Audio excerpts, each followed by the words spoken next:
Développés, le podcast qui poursuit les idées arrêtées.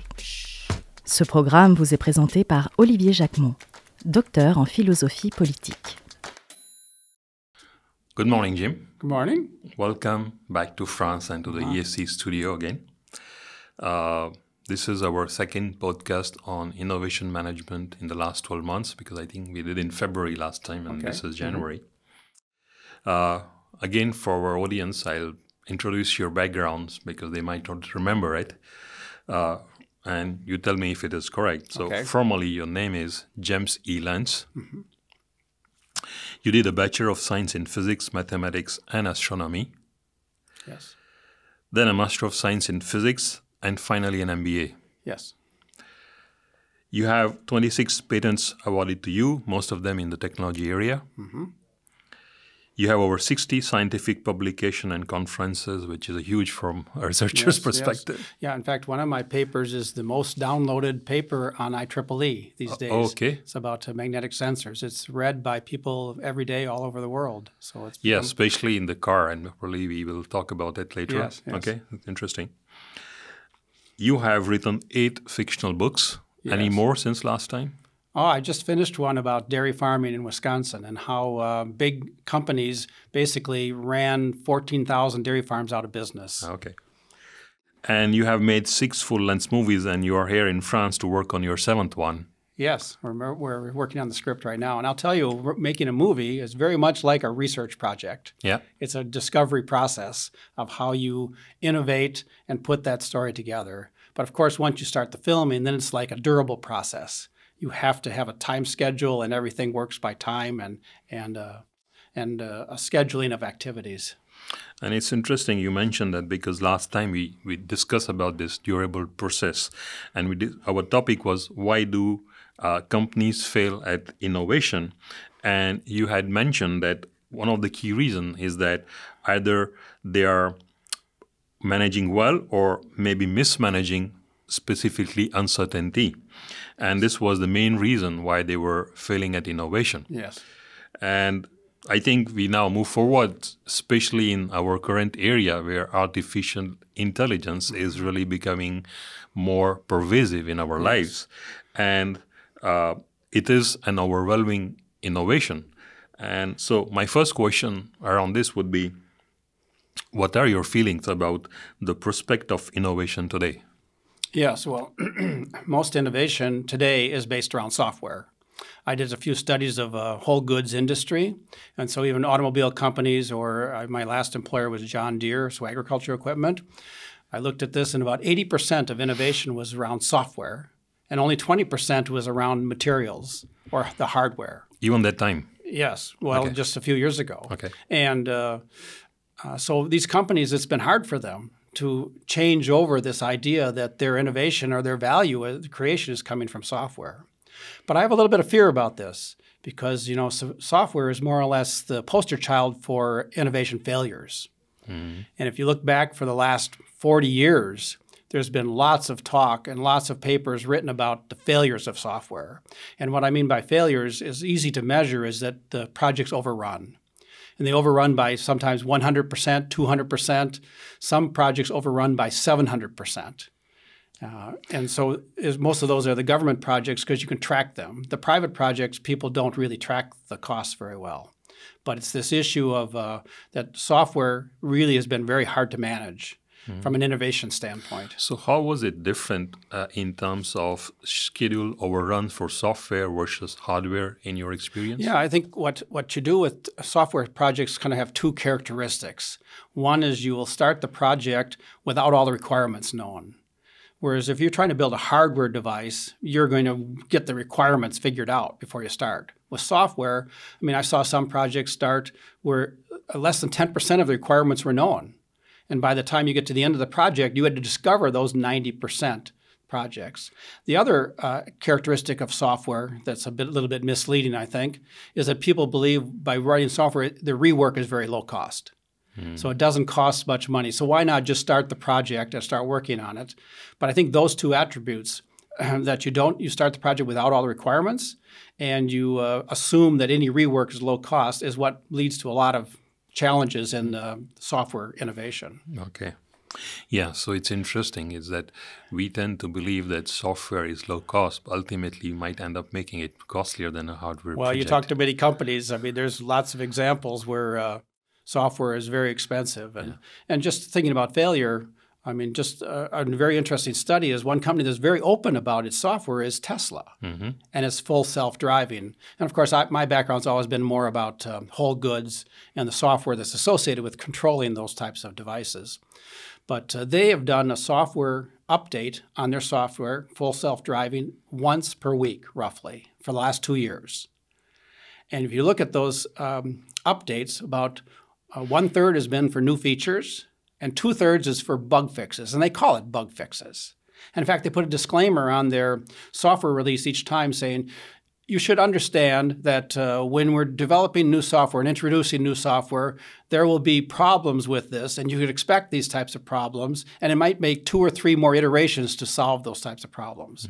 I thought that's just fascinating. I mean, Microsoft would never put out such a disclaimer. Apple would never put out such a disclaimer. But we know Microsoft introduced new software systems, new updates to their operating system, sometimes with 30,000 known bugs. That's the bugs they knew. And they still introduce this software. So to me, that's where software is so much different than hardware, is you just manage it so much differently. And it's been hard for some of us hardware people to think about how do we move to managing software this way. It's just such a different attitude, a different approach to managing it. It's very interesting, very interesting.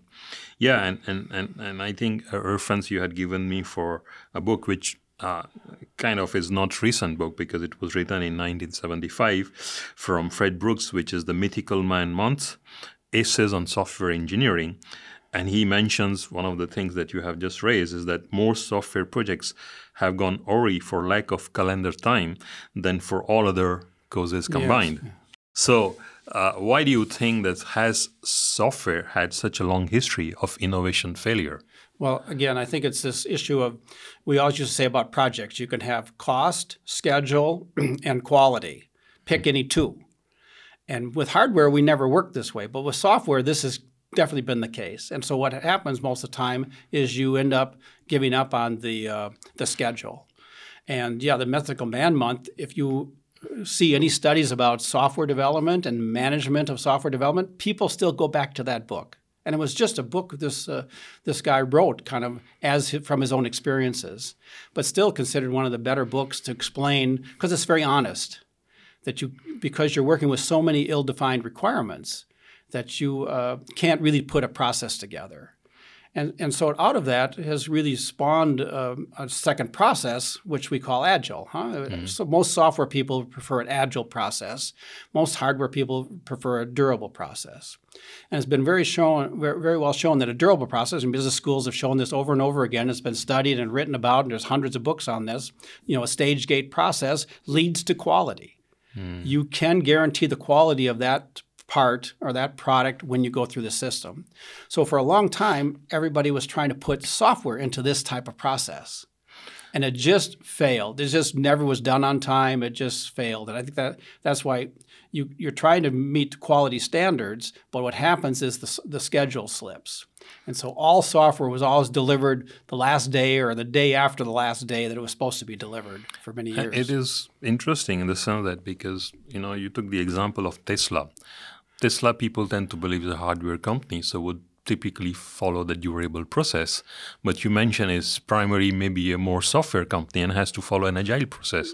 So if you could dig in more light on what you know about how Tesla must be juggling between the two and how are they managing and... Yeah, I think that you look at their hardware, they really manage it like it's a software company. Okay. And so they're not afraid of doing these releases and talking about new releases. Whereas a hardware company like John Deere that has a brand that's so important that the quality of that brand is there, they have a completely different approach. They have a very durable stage gate process that goes through that even the software has to eventually fall into line with this stage gate process. But I look at Tesla, they're probably very similar to the IT companies. So the AI companies that are growing, I mean, they just really think about software releases. And then there's bug fixes and there's new features, and there's bug fixes and new features. And what's interesting to me about Tesla is different than a lot of the IT like Meta and Google and Microsoft. I mean, there's this story when you write software, or almost when you develop anything, is your money or your life. And if the product that you're developing affects one of those two things, then you should be more careful. Then you really should have a stage gate process and understand the quality that you're delivering. But as long as it doesn't involve your money or your life, then anything can go. Then we can, and today we've been conditioned to accept that if there's updates or bug fixes, we've been conditioned as product owners, as customers, to kind of accept this approach. And I think Tesla is a very interesting company that they want to run in this software mode, but they're also dealing with your life. And so there's been a lot of concern about the safety of their cars, especially these software driving systems. And so there's been kind of this back and forth requirements and discussion about this system and how it should be implemented, how it should be reduced. And of course, what they get out of every time the lawsuits come through, they say, well, the person's supposed to be driving. When there's a problem, there's a fault in the system, it's the driver's responsibility to solve it, not the computer's problem. Okay. Yeah. So what you are saying is that things for technology or hardware, software technology company change from the perspective of a hardware durable shell, which was encapsulating or were inside having software, now from a software encapsulating the hardware part, like in the case of Tesla. Yes, it's a different thing. So I try to give an illustration of the difference between these processes. So imagine building a model airplane. So we've all built model cars or model airplanes or so on and the old package would come with lots of parts in it, a strict set of instructions, step 1, step 2, step 3, and you follow those instructions perfectly, glue this, do this step, and you ended up with a very nice-looking airplane when you got done. Yeah. But the trouble with that process, that's a durable process. The trouble with it, rework is very expensive. If you didn't do one step right, as we all know, you sometimes have to throw the kit away and start over. It's very difficult. So I'm curious, we are talking about planes and I like the aeronautic space. Do you have any comment on what's happening at Boeing? Is it because of the software thing? Let me just finish this other discussion about the agile process, which is maybe what Boeing has now gone through. Okay. Because I think this hardware software is the agile process is think about building an airplane out of Lego parts. Okay, so now I could put it together. I have a device that looks like an airplane. And certainly the rework is very low cost. If I want to change it, I could take it apart and so on. And I think this is the challenge we've got, like a Boeing airplane, is you've got the durable part and you've got the agile part. And the software is the agile part. And so they're running that through a different process today. It's not going through the same stage gate process as we've talked about. They're trying to be more like an IT process, more like a discovery process. True. So the MAX 9, of course, is grounded yet again, but this time it's for a hardware problem, not for a software problem. But it's an unbelievable situation for most of us in aerospace that this airplane could basically fail and nosedive into the ground without the pilots being able to do anything about it. Yeah. And it's a software bug. It's a software bug. True. And this is exactly what you mentioned, is that hardware is being now managed as it is software and the processes of software, and it's somewhere incompatible. Agile. We love Agile. Yeah. Agile is in every process, you know, and it's kind of a catch-all. I kind of catch things between this Agile and durable, but there's many other approaches that go inside this agility. But basically, it's a discovery process. Yeah. So you work for a week, work for 2 weeks, see what you've learned, then reset the requirements, work for another 2 weeks, see what you learned. It's more very natural to humans to work this way, actually.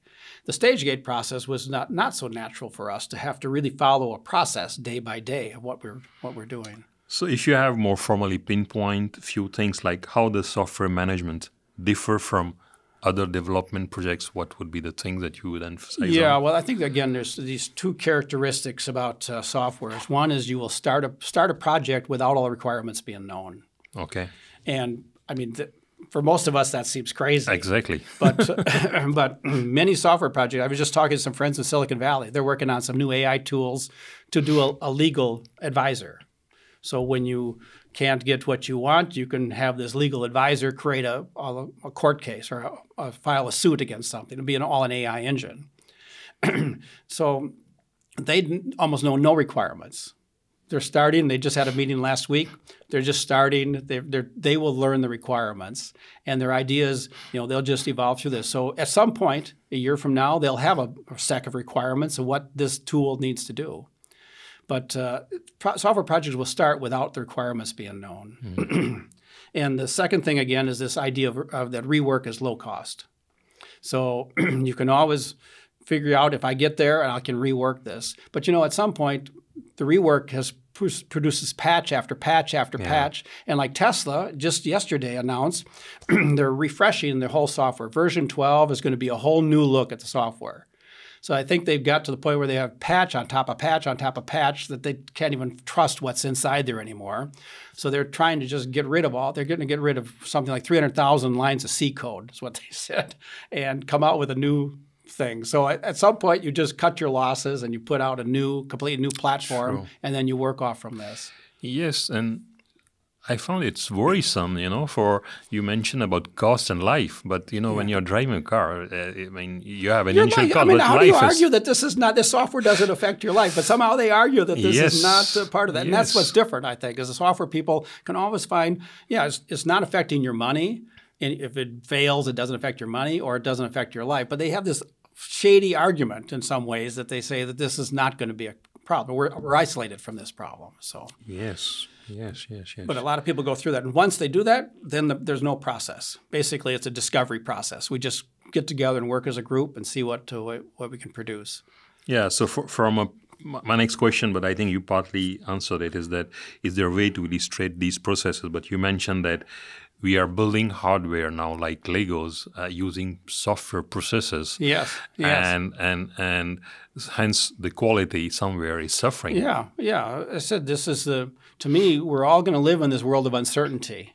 Whereas before you could buy a drill or a refrigerator and you more or less understood exactly how it would work. Now there will be software in there and there will be an AI agent that will be making decisions for you. And we will just have to get accustomed to that it needs to be updated. There's some questions that are going to happen. We're all getting more and more conditioned to this idea of quality. That quality is something that just comes learned by doing. True. The old world of learn before doing, no one can afford this anymore. So we learn by doing, so we put things out. But to me, it's crazy that you learn to make an autonomous driving car by learn by doing. This should know everything before you run the car. But people are accepting the idea that you can learn by doing to make an autonomous driving car. It's not exactly a question I had specifically around the development of software projects or integration of software into hardware projects. But how do you see, to an extent, we are a bit old generation compared to the kids today who would be listening to us. Yeah, we're helping them, aren't we? And who would primarily be oriented towards the software and agile processes. How do you adapt yourself to this kind of environment, or how do you accept or reject it? Yeah, I think through your career, you have to think about reinventing yourself. I basically through 40 years re-changed my career every 2 years. So you have to stay somewhat current to what's going on. And that's what got me very interested in managing software. Whereas a lot of managers just say there's one process. This is the process we've used for the last 20 years. And so those people slowly got phased out of management because they weren't involved in these new things. And Ford, General Motors, they've all gone through this where Ford actually cleaned out one entire building. And they brought in software people, especially for electric vehicles. They had to clear out, their famous building they're quite known for their transmissions. So it was a big mechanical engineering building. They took one day and cleared that building out and brought in power engineers and electrical engineers to build electric vehicles. This is the change. They realized they were not going to be able to change these types of people. But if you're in a career today, you've got to be able to change. You can't think you're going to live this same way. So it's a very interesting parallel in the sense that even if you are working today in hardware, or even because you succeeded despite working in hardware, is because ultimately you manage your own career like a software business in an agile fashion, learning and So I think this is the key. If you're going to be successful today, I think the last thing, because of all the AI tools coming out, as we know, all these many jobs are going to be changed that can be done by these tools. I mean, Microsoft is laying off 30,000 people. True. And they just realized something else. They need a different type of workforce than they themselves have had. So how do they don't know what it is yet, but they know that this one is not the workforce they need anymore. So is it only linked to the skill set of the workforce, or do you think is that these tech companies think that they could replace some of the workforce by AI tools? I think they need people that are not comfortable. You know, so many people come into a job and get comfortable. There's a process here. I can attend meetings. I can do things. They don't want those people anymore. They want people that are creative. They want people that are entrepreneurial and make things happen, Good. Come up with ideas. Because the world is so open today with software, AI tools being so available. There's so many different ideas that we can go down, and to make things very quickly. These tools can help you develop this discovery process. You can pull and pull and pull and pull things in. And I think companies are looking for creativity. And you got to put that on your resume today. And you got to find ways to put it on. You got to find ways to be part of it. And you got to believe in yourself that you can be creative. It's insightful, and I think that the question that, you know, whether artificial intelligence won't move things to even more rapid development environment, and you partially said that indeed the youngster looking for jobs would have to adapt to this environment and be like entrepreneurs and be prepared for uncertainty and quicker learning. Yeah. How Nobody's comfortable in that world, Yeah. right? It's not a normal world that you want to be comfortable, but you got to find your way to be comfortable in this world. So if you would have any comments on how do you think AI will move things faster in terms of innovation and the development environment for innovation, what comments would you have? Again, AI is going to be, you know, I categorized AI a few years ago into sort of three categories. What's interesting to me is AI is such a catchphrase. You know, 10 years ago, you had to say what your product was going to do, what its benefits were, what its uses were. Now you can just say it's an AI thing. So our cars are going to have AI, our refrigerators are going to have AI, our airplanes have AI. I mean, all our, of course, phones are all AI. So it's kind of a catchphrase today. You know, we ridiculed it before because it wasn't very specific. But today we are accepting this idea. And there's really three aspects when you dig one layer deep behind AI.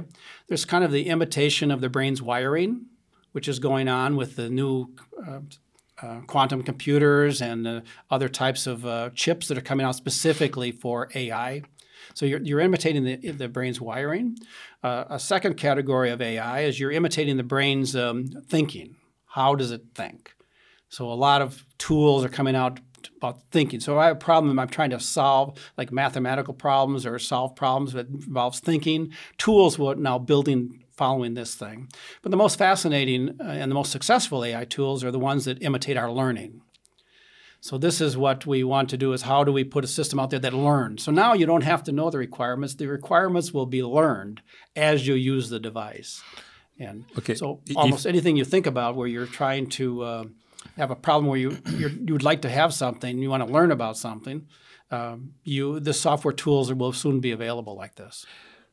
In this three, I think that some would be done first in terms of time, and the other one, probably the learning, would be the well, one. Certainly you need the chips. You need the right. Okay. These new hardware platforms are coming out, so this imitation of the brain's wiring is now becoming more and more available, and that then lends itself to these types of other algorithms that can lay on top of that. It's very interesting because you mentioned about chips, and today morning I read that Sam Altman, you know, the founder of OpenAI and ChatGPT software, has announced that he would like to develop and enter the chip business. And I was a bit surprised, but you just gave me the answer that, you know, they would need dedicated chips for AI. Yes, you need that platform. NVIDIA, of course, is the leading one that's trying to do this. And, of course, they've now overwhelmed everybody else. They've become a trillion-dollar company just because they built chips that layer into more of this imitation of the brain's wiring, the imitation of the brain's learning, imitations of the brain's thinking.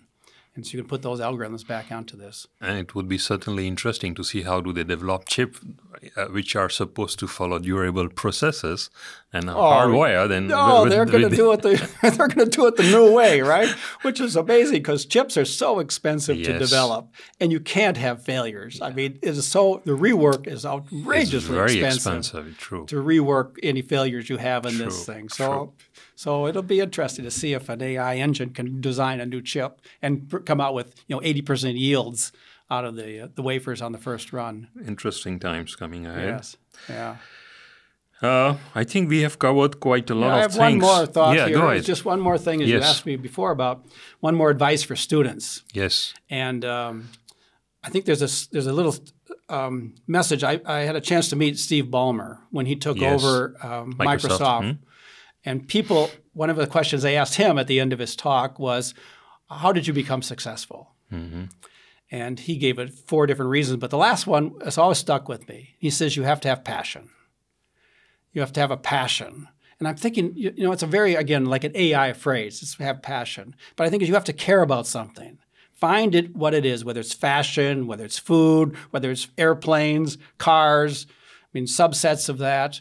Find something that really attracts you and then become creative in it. Learn how to become creative in that world, but you have to find passion. But then he added one disclaimer. He said, I have to say there is one additional thing that did help me in my career is he was a college roommate to Bill Gates at Harvard. So I don't know if you have some Bill Gates going to school here, and maybe we all want to get to know him a little bit, room with that type of person. I'm trying to find few and be their their coach, at least if not their classmates. Okay. No doubt they're around, right? Yeah, these types of people are around. This is what we are trying to foster. Yes. Kind of. So I think a natural question would be, what skills would managers need to manage this new innovation environment going forward? Yeah, well, you need agility, huh? You need this ability to learn about something and be this creativity. And I think the passion helps you to build a domain knowledge about something, so you can use the right language. So if you want to do an AI tool for legal lawsuits, you're going to have to learn the language of lawsuits and how that world works. So AI isn't going to be able to rewrite everything the way it's done. It's just going to give us a tool to access the way the world works today. So you still have to become a domain expert in that field that you want to have a successful career. Okay. Well, I think we covered quite a few things, and yes, and software is. We talked last time about uncertainty, but I think we're all going to be more and more into this uncertain world. It's going to become just an expectation. Unfortunately, we all wanted a world that there was no surprises, but I think we're going to end up with more and more surprises as we use these tools. Yeah, so if I briefly summarize the few things you mentioned, is that in the hardware we were following the durable processes, which was stage gate processes with an objective of getting towards certainty and quality. Now we have bit reverse, where software were embedded on hardware. Today, even if we have hardware, we try to rely more on software and drive hardware design in a more agile and software fashion, and which makes things more reiterative and the risk of maybe lower quality and higher cost. Would that be correct? Yes, you've summed that up very well.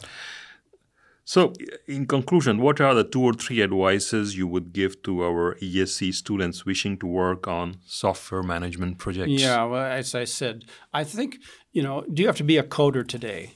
I don't think you have to be that good. It used to be that's the people that were successful. Long ago, they could really write code. In fact, many people didn't finish their colleges, as Bill Gates and other people, because they didn't. There was no advantage to getting a degree to write code. It's like being a musician. Somehow you have an aptitude for it and you become very good at it. But I think today, that type of person is not the person that's going to be successful. It's a person that can be creative and see what the needs are and figure out these requirements. Figure out what is the right requirements that you need to make that new product. And of course, as I said, the last thing is grow a domain knowledge. Find something to be a specialist in.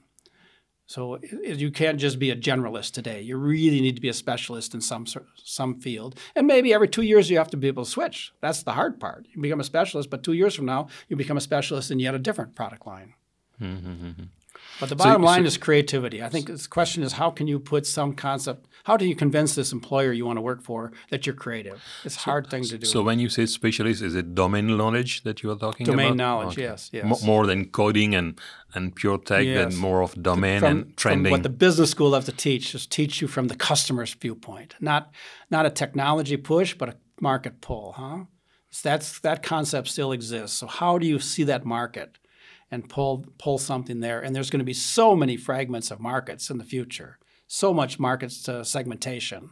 So you need to find that little market with that domain knowledge and be able to pull from there to understand what product needs to deliver to that market.